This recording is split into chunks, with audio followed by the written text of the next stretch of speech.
अब 10,000 रुपए से ऊपर के ऑनलाइन पेमेंट तुरंत नहीं होंगे ट्रांसफर। आरबीआई बदलने जा रहा है डिजिटल लेन देन के नियम। हैकर्स की उड़ी नींद, अब किल स्विच के माध्यम से एक क्लिक में रुकेगा बैंक फ्रॉड। दोस्तों, क्या आपने कभी सोचा है कि अगर आपसे गलती से किसी गलत क्यूआर कोड पर या किसी अनजान नंबर पर 15 से 20,000 रुपए ट्रांसफर हो जाएं, तो आपके पास उसे रोकने का क्या रास्ता है? फिलहाल तो शायद कोई नहीं, क्योंकि अभी तक हमारा डिजिटल पेमेंट सिस्टम पलक झपकते ही पैसे भेजने के सिद्धांत पर काम करता है। लेकिन अब आरबीआई यानी रिजर्व बैंक ऑफ इंडिया एक ऐसा क्रांतिकारी बदलाव लाने की तैयारी में है जो ऑनलाइन ट्रांजैक्शन की दुनिया को पूरी तरह बदलने वाला है। आरबीआई का नया प्रस्ताव कहता है कि अब 10,000 रुपए से ज्यादा के ऑनलाइन ट्रांजैक्शन तुरंत नहीं होंगे, बल्कि उनमें कम से कम 1 घंटे की देरी या होल्ड की सुविधा दी जा सकती है। आपको बता दें कि इसका सबसे बड़ा फायदा यह होगा कि अगर आप किसी फ्रॉड का शिकार हुए हैं या गलती से गलत ट्रांजैक्शन हो गया है, तो उस 1 घंटे के भीतर आपके पास उस ट्रांजैक्शन को कैंसिल करने का पूरा मौका होगा। आरबीआई का मानना है कि जालसाज अक्सर हमें डराकर या मनोवैज्ञानिक दबाव बनाकर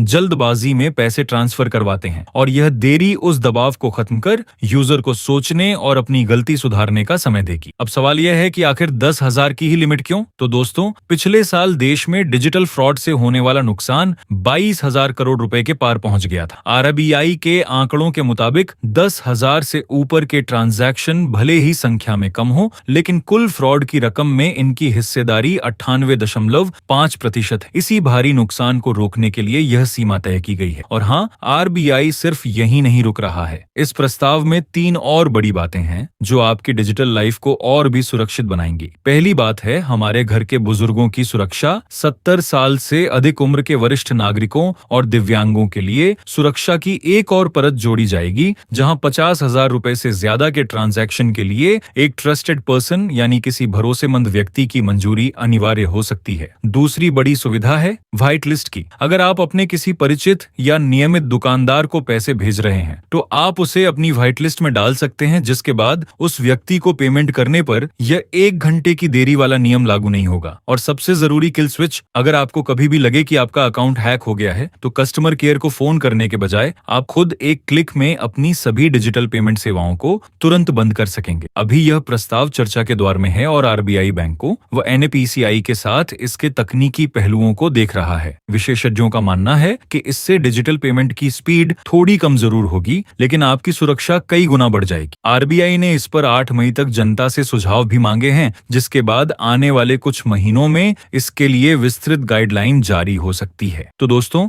डिजिटल सुरक्षा की दिशा में उठाए गए इस कदम को आप कैसे देखते हैं? क्या आपको लगता है कि सुरक्षा के लिए 1 घंटे का इंतजार करना सही है? हमें कमेंट्स में जरूर बताएं। अगर आपको यह जानकारी महत्वपूर्ण लगी हो तो इस वीडियो को लाइक करें और अपने परिवार व दोस्तों के साथ शेयर करें, ताकि वो भी इस आने वाले बदलाव के प्रति जागरूक रहें। ऐसी ही और भी इंफॉर्मेटिव जानकारियों के लिए हमारे चैनल को सब्सक्राइब करना न भूलें। शुक्रिया।